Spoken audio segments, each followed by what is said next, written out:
The next progression in our dribble attack series is an in-out maneuver into the crossover. So this is a great way to utilize everything that we just did with our in and out series and now add the next step to it. So Coach Dunbar is going to attack the shoes here, which is a defender. He's going to go in, out to a cross, right into... Notice when I'm in and out, still step to the right. Even though I'm coming back to the left. Right, he still wants to sell that defense on the fact that you might be going to the right. You want me to think you're going to that right. So on that, he's going to sell that in and out. He's going to attack over the middle, and he's going to finish with the speed finish all the way at the rim. Ready? Here we go. So notice the amount of dribbles that coach took after he made that move, which was maybe one. I don't think I took any. I don't know if he took a dribble after the crossover. So he took a gather. So for a lot of kids, here, if you have to take one more dribble, that's fine, but you probably shouldn't have to take two, right? Maybe the younger you are, you might have to take two dribbles, but the less dribbles you can take to get all the way to the rim, the better. The dribble slows you down. You're much faster with the ball in your hands running than you are with dribbling that ball. So the sooner you can get into that pickup, the better and the faster you're going to be able to get all the way to the rim and keep your defender beat. Because one of the things I see all the time is that offensive players, they beat their man initially off a dribble move, then they take 2, 3 dribbles. Now that defender's sprinting without a ball in their hand, which gives them an advantage. They catch up to the offensive player, and now the offensive player has to create a secondary move or a counter move for no reason when they already had the defender beat. So if the defender is beat, keep them beat. Don't let them catch back up. All right, so here's one more time with Coach. All right, great job on the finish. When you came, you had this step here or here.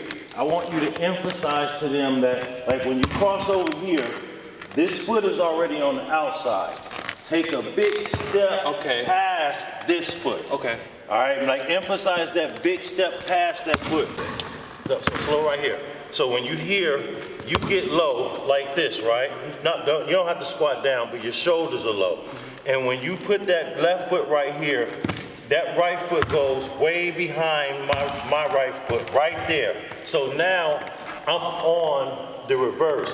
And when you come in, close out this lane to make me have to stay behind you. So now I'm going to catch up to Coach. So he's going to take more dribbles on this.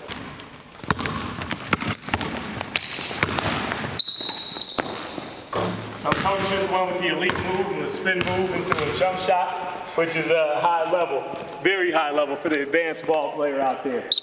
All right, so a lot of our guys, they're going to be here, cross, dribble on the second one.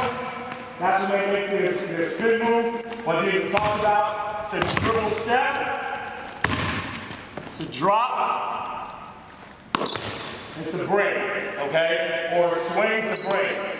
So dribble, drop, swing, bring, go up. All right, great move for any player really to make that counter, especially when defenses are thinking that you're going to continue to go to the in and out dribble.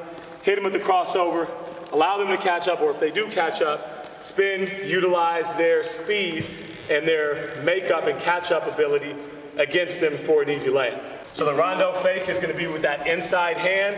We're going to fake for the layup, so we're going to drive here. We're going to take a couple dribbles. This is especially for kids who aren't great shooting with their opposite hand.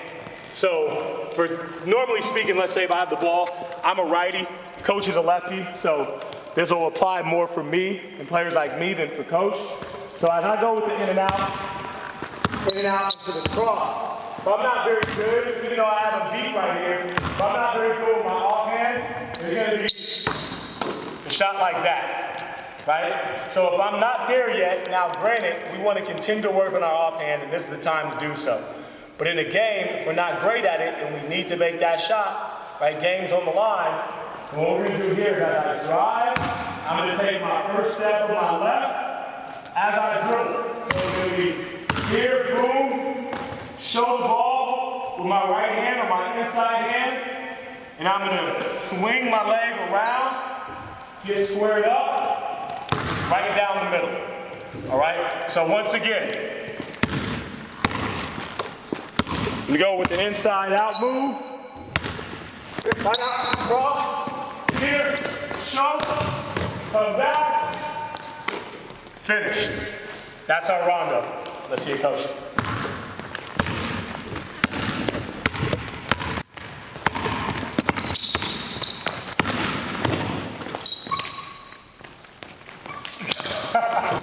That's why you missed. Oh, he left-handed, that's why. Yeah, he left-handed. You want to debate me on that. Depending on how the defense plays and how the defense recovers. In, out, here, take our dribble, boom, if he does recover, and now sees it this way, I can always go step through. If he's on this side, or if he comes back over here, I can go over here. Now the problem is, I'm going back with my left. So, if I get him on the Rondo, and he stays on my side, then now I'm going to take that extra step to try to get out wide to create space and create separation so I can get my shot. And that's not a travel. My left foot's planted, I can do this if I wanted to. As long as my toes and don't move from that spot, I can pivot around as much as I want to. I cut them off a little bit later. Oh. Great. All right, somehow coach, the important thing there is that coach landed on both feet at the same time. If you go one and then the other, it's a travel. A jump stop within itself counts as 1.5 steps. And legally, in the game of basketball, you can take the equivalent of 2.5 steps. Most people don't realize that, but you can take the equivalent of 2.5 steps. Oh. So when you go on that jump stop, this counts as 1.5. And you're allowed to actually pivot and take one additional step after that. That ends up being 2.5. If you go here, well, the jump stop itself is 1.5. So now you just went 2.5, 3.5. And we want to get a nice wide base. So as that defender tries to put pressure on us, now we're strong in this wide base, and we can go up and score and jump up, or we can go this way, or I can spin this way, depending on which pivot I've established. So that's why it's important to go wide, because width gives us strength. Strength gives us options.